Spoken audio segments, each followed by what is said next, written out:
Hy my mense, ek wil julle gou sê, nee, die waarheid van my. Maar weet julle, verskoon oor die masker wat ek op het, nee. Ek het 'n bietjie verkoue en nou sê ek 'n bietjie bang man, ek steek vir julle ook aan, nee. Okay, dis die waarheid van my. I have no desire to fit in. No plans. Ek het geen planne om by 'n groep in te sluit nie. Me and it has taken, dit het vir my jare gevat om te realize dat ek nie nodig het om in 'n groep in te pas nie. En dis hoekom ek niemand blameer nie. Ek blameer my ma nie, ek blameer my pa nie, ek blameer my vriende nie, ek blameer niemand nie.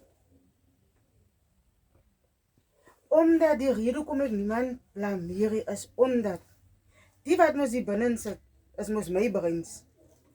En die skoene en die voete is mos myne. So ek maak besluite wat ek dink en hoe ek gaan reageer en waartoe ek gaan loop. So as dit is, jy wil ook dit volg wat ek volg.